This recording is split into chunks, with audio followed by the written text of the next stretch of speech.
조선시대 나라의 허락 없이는 입산이 금지됐던 곳. 우리나라 전통 소나무의 원형을 가장 완전하게 보존하고 있는 울진 금강송 군락지다. 1600헥타르의 광활한 숲에 수령이 무려 500년이 넘는 소나무를 비롯해 평균 수령 150년의 금강송 군락으로 이루어져 있다. 그 옆 산비탈에는 3년마다 식재된 나무들이 수령에 따라 자라고 있다. 앞으로 대한민국의 수백 년 미래를 책임질 자원이다. 2020년 울산에 위치한 한 제지 공장. 우리나라에는 보통 펄프를 수입해 종이로 만들어내는 제지 공장이 대부분. 하지만 이곳은 펄프를 제조해 바로 종이를 생산하고 있다. 연간 45만 톤의 펄프가 이곳에서 생산되고 제지는 지난해 50만 톤 가까이 만들어졌다. 벌목한 나무로 만들어지는 종이. 때문에 제지 기업은 무분별한 벌채를 한다는 달갑지 않은 오해를 받기도 한다. 실제로는 전 세계적으로 순환 경작되는 인공림의 목재만을 사용해서 종이를 생산하고 있습니다.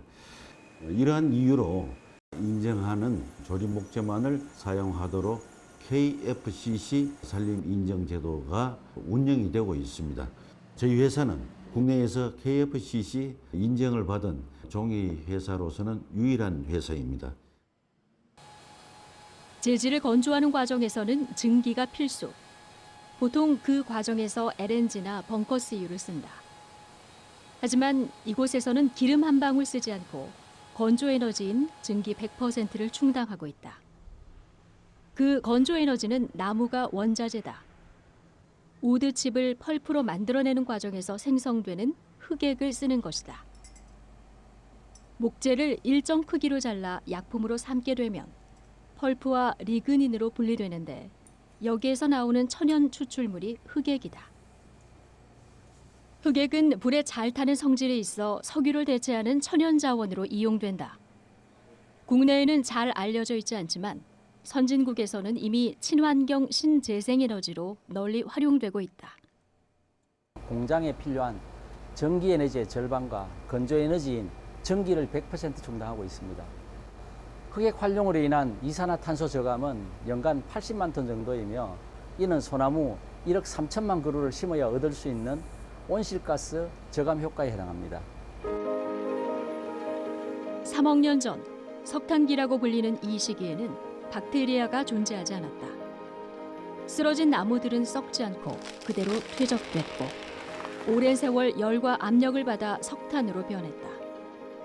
리그닌에 의해서 만들어진 석탄은 산업혁명의 원동력이자 오늘날 인류 문명의 근간이 됐다. 그리고 3억 년이 지난 지금 목질계 바이오매스는 온난화 시대 인류의 필수 에너지로 주목받고 있다.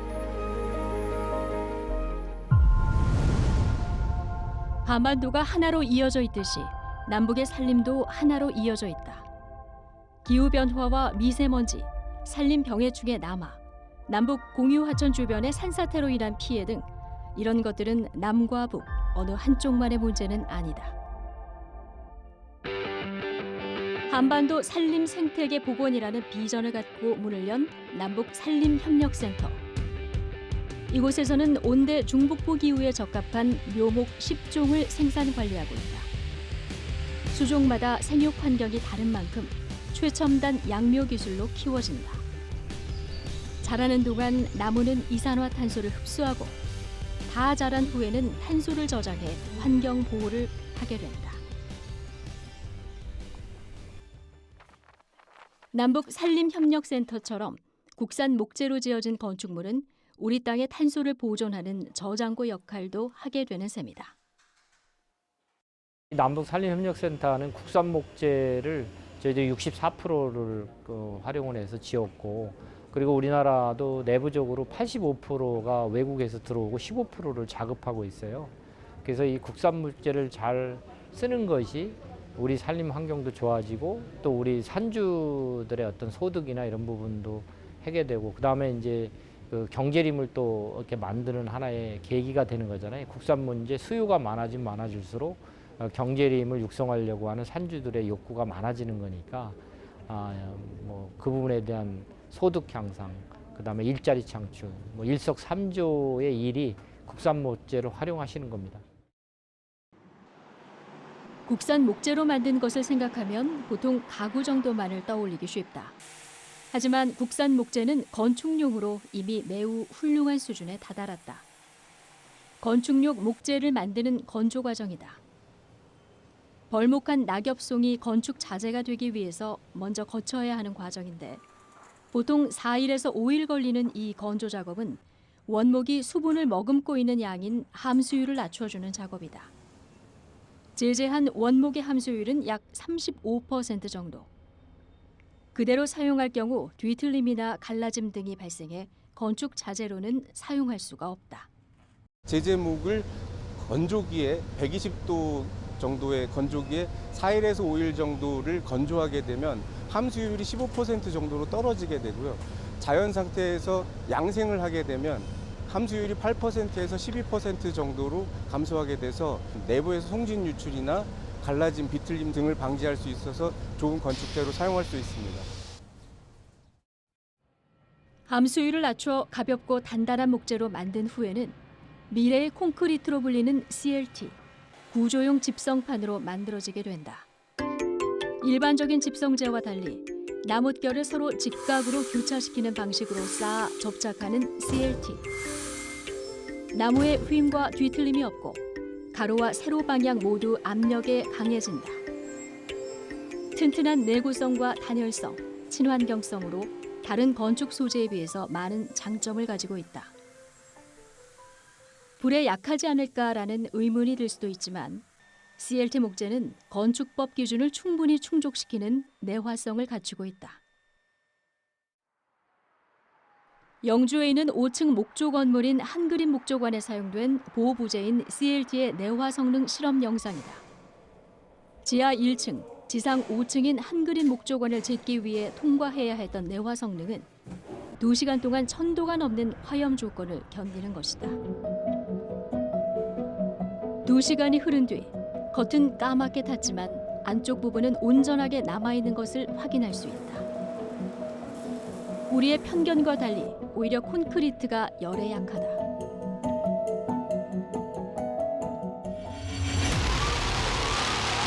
테러 발발 후 1시간 만에 건물이 무너져 내린 월드 트레이드 센터. 화재로 기둥을 감싸고 있는 콘크리트가 열에 견디지 못하고 깨졌고 내부에 있는 철근이 녹아내렸다.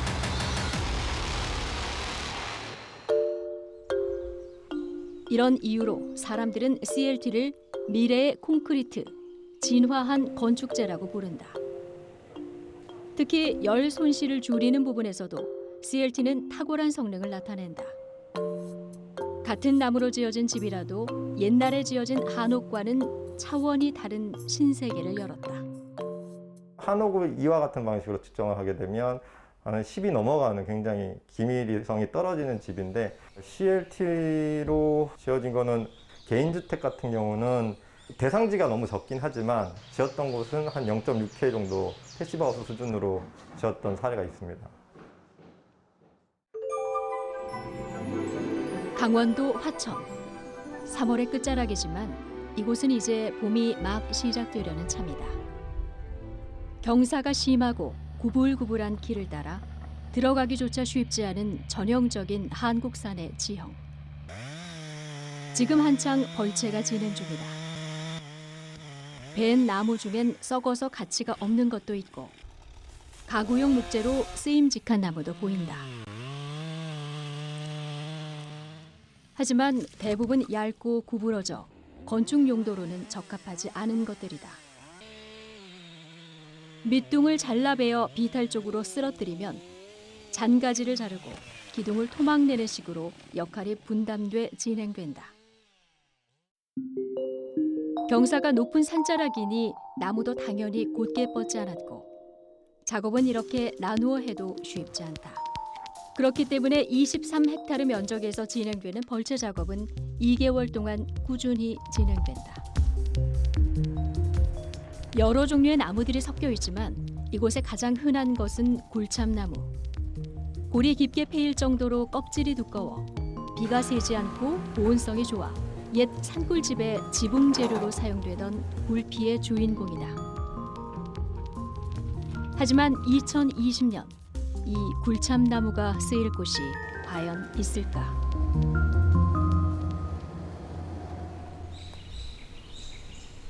이른 아침 가마 안에서 불길이 타오른다. 타고 있는 것은 굴참나무다. 시뻘건 불길이 가마 안에서 용솟음치고 일주일 이상 계속 타올라야 가마의 문이 열린다. 짧게는 일주일, 길게는 열흘 이상 가마 속에서 타오르고 난 뒤에야 나무는 완전히 연소돼 수치된다. 타버린 것이니 그냥 아무 나무나 써도 될 것 같지만 그렇지 않다. 굴참나무로 구웠을 때가 숯이 나무의 그 본연의 모양이 가장 잘 나오고 숯의 화력이라든가 지속성 등이 가장 우수하게 나타나고 있습니다. 곧고 굵은 나무가 아니라도 모두 쓸모가 있고 국가에서 관리되고 있는 숲에서 벌채된 나무들은 가치가 높다. 화천 구규림에서 베어진 나무들 중 굴참나무가 아닌 다양한 화렵수들이 또 어딘가로 향한다. 이곳에서는 나무를 잘게 파쇄하는 작업이 진행 중이다. 똑같아 보이지만 한쪽은 종이를 만들기 위한 우두칩을 만드는 중이고 다른 쪽은 버섯을 키울 때 필요한 배지용 톱밥을 만드는 중이다.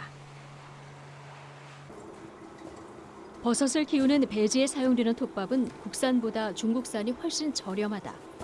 하지만 국산 톱밥은 잡목을 섞지 않고 무분별한 벌채를 하지 않았다는 이력이 보장된다. 또 맛도 국산 톱밥에서 키운 표고버섯의 향과 맛이 더 깊다고 한다. 하지만 국산 톱밥과 우드칩의 수요는 많지 않다. 그래서 산처럼 나무가 높이 쌓여 있는 상태. 국산 목재 소비량이 늘어야 나무를 심고 베고 사용하고 다시 심을 수 있다. 우리와 같은 9개 업체가 박피를 해서 펄프용 우드칩을 만들어서 납품을 하고 있습니다. 또 피에서 받는 이 국산 칩을 통해서 해외 수출도 하고 있습니다. 해외 수출에는 그냥 만든 펄프가 필요한 게 아니라 반드시 인증이 된 펄프가 필요합니다. 목재의 이력, 품질 관리를 하고 무분별한 벌채를 막기 위해서 많은 나라들이 산림 인증 제도를 시행하고 있다. 우리나라도 자체 산림 인증 제도를 만들고 기업들의 자발적인 참여를 독려하고 있다. KFCC는 산림을 지속 가능하게 경영하고 있는지 여부를 평가하는 산림 경영 인증과 임산물이 이런 지속 가능한 산림에서 나온 제품인지를 증명하는 임산물 생산 유통 인증으로 이루어져 있다. KFCC 한국산림인증제도는 지속가능한 방식으로 산림이 경영 관리되는지에 대해서 확인하고 그에 대한 인증을 부여하는 한국형 산림인증제도입니다. 요즘 환경문제, 기후변화 등으로 인하여 국제적으로 지속가능한 산림에 대한 관심도가 높아지고 있는 만큼 국내에서도 국내 산림의 특성을 반영하고 국제적으로 통용 가능하여 국민과 다음 세대한테 지속가능한 산림을 물려주고자 도입되었습니다.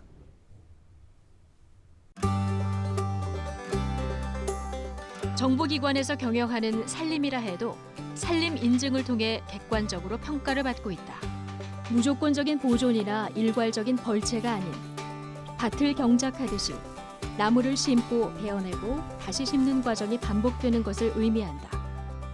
이곳에서는 3월에 벌채를 진행하고 4월 중순에 나무를 식재하고 있다.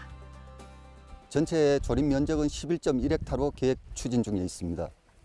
헥타당 3,000봉구로 지금 식재 계획이 잡혀 있고 지금 3,000봉구를 식재하기 위해서는 나무 묘목 간 간격이 1.8m로 해야 약 3,000본을 심을 수 있습니다. 자라는 동안 그리고 목재로 쓰이게 되어도 탄소를 저장하는 나무. 길이 3m, 폭 10.5cm의 목재는 50년생 소나무 한 그루와 같은 양의 탄소를 저장한다.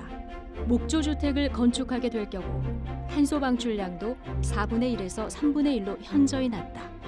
벌채와 식재로 이어지는 산림 경영은 기후변화 시대의 필수 요소다.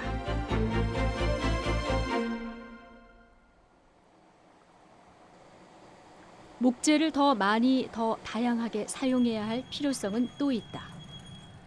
충북 옥천의 한 공장. 이곳에는 나무의 껍질만이 운반된다. 이곳의 주된 사업은 펄프용 우드칩 생산인데 우드칩을 생산하고 나머지 껍질로도 또 다른 제품을 생산하고 있다. 버려지는 부산물을 가지고 또 하나의 수익원을 만들고 있는 것. 나무 껍질로 만든 톱밥을 이용한 퇴비다. 유기물도 풍부하고 섬유질 또한 풍부한 퇴비가 생산될 수 있고 또 특징이 있다면 저가로서 경쟁력 있게 이 시대적으로 대처할 수 있다, 시장에 대처할 수 있다 그런 특징이 있겠습니다. 펄프용 우드칩과 목재 펠릿을 생산하고 남는 나무의 껍질을 이용해 유기질 비료를 만드는 것. 나무이기에 가능한 순환 경제다.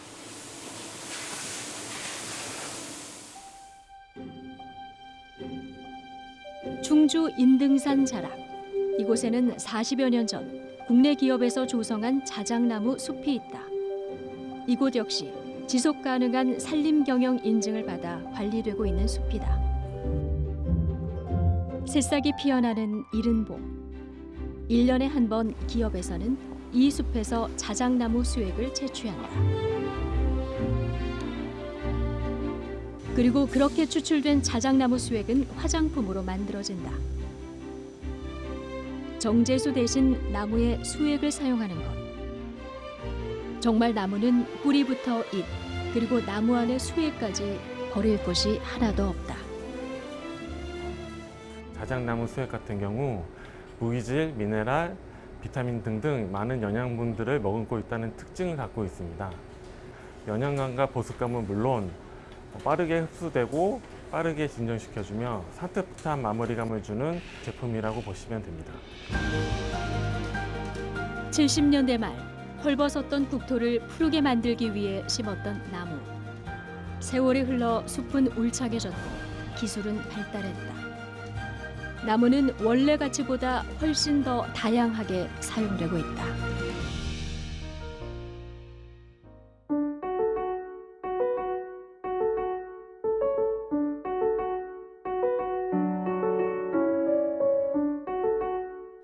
국토는 푸르게 바뀌었고 한국은 산림 녹화에 성공한 나라로 회자되고 있다.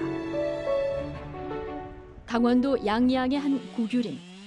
벌채 작업이 진행 중인데 자세히 들여다보면 나무에 표시가 돼 있다. 흰 줄이 표시된 나무는 베고 노란 줄로 표시된 나무는 베지 않고 지나간다. 벌채가 진행돼도 중간중간 베지 않는 나무들이 꽤 된다. 왜 이렇게 하는 걸까? 구기림 관리소에서는 벌채를 하는 방법이 친환경 벌채라고 해서 저 산림의 그 생태적, 경관적 그런 기능을 이제 유지하면서 이제 나무를 베는 건데요. 이렇게 중간중간에 수림대를 형성함으로써 또 생태적, 경관적 또한 이제 산림 재해 예방에까지 이바지하기 때문에 저희는 친환경 벌채를 추진을 하고 있습니다. 숲의 생물 다양성을 유지하기 위해 2019년부터 산림청에서 시작한 새로운 벌채 방식. 나무를 베어 사용하고 그 자리에 어린 나무를 심어 나무와 인간을 생각한 조림에서 숲의 생태를 생각하는 조림으로 숲 정책은 걸음을 내딛고 있다.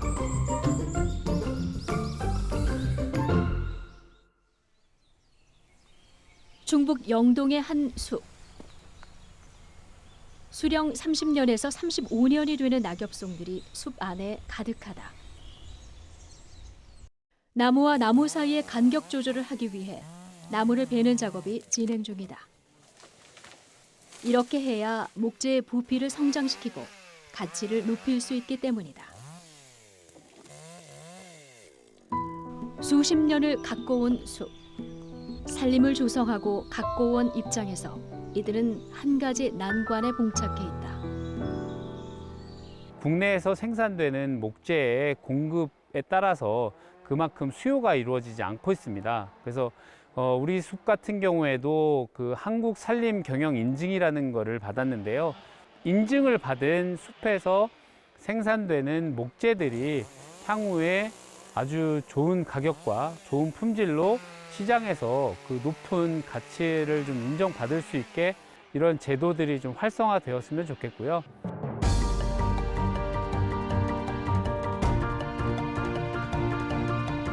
인류와 함께 해온 나무. 기후변화 시대, 시대는 나무라는 소재를 더 많이 이용하길 요구하고 있고 우리의 기술은 나무의 새로운 가치들을 계속 발굴해내고 있다. 나무는 우리에게 손을 내민다. 조금 더, 조금 많이 나를 써달라고.